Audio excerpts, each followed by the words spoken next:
नमस्कार।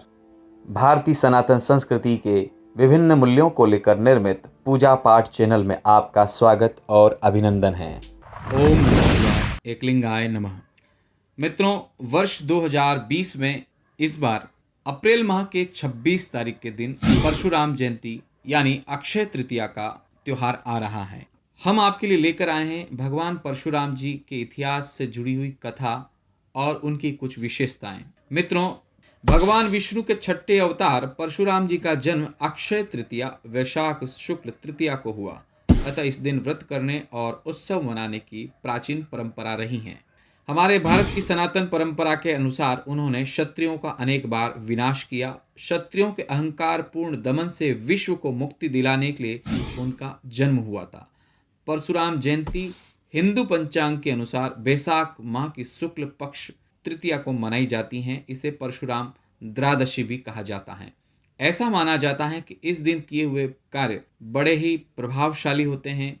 इसलिए हमारे देश में अक्षय तृतीया के दिन विवाह शादी, जप तप ध्यान, साथ ही प्रॉपर्टी खरीदना या नए किसी भवन के उद्घाटन आदि के कार्य बड़ी मात्रा में होते हैं। साथ ही हमारे धार्मिक ग्रंथों में ये माना गया है कि अक्षय तृतीया से त्रेता युग का प्रारंभ हुआ था।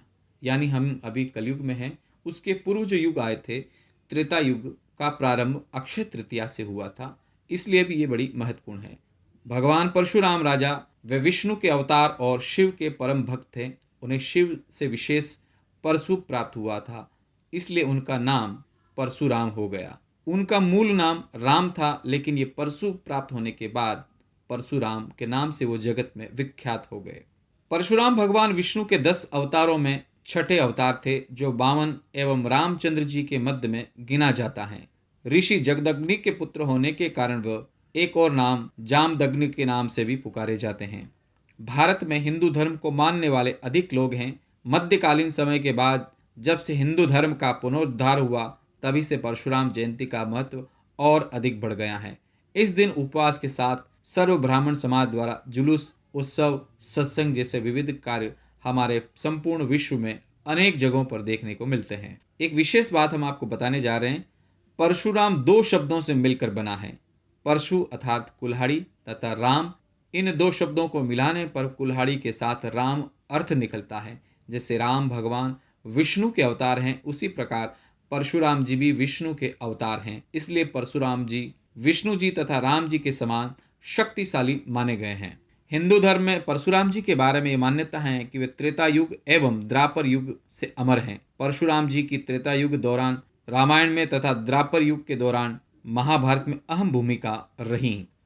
परशुराम जी के जन्म एवं जन्म स्थान को लेकर कई मान्यताएं और कहानियां हैं। सभी की अलग अलग राय और अलग अलग विश्वास हैं। भगवान परशुराम के समस्त भक्तों को परशुराम जयंती की हार्दिक शुभकामनाएं।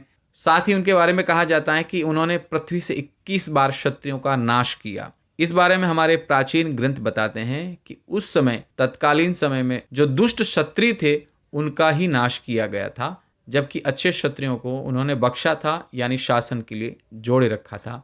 परशुराम जी माँ गायत्री के बहुत बड़े उपासक थे और उनके जीवन से जुड़ी हुई विभिन्न घटनाओं पर साहित्य में बहुत कुछ लिखा गया है। तो नमस्कार दोस्तों, ये थी भगवान परशुराम जी के बारे में कहानी और व्रत की जानकारी। हमारी ये स्टोरी आपको कैसी लगी? लाइक, कमेंट और शेयर करके हमें जरूर बताएं। ओम नमः शिवाय। भगवान एकलिंगाय नमः।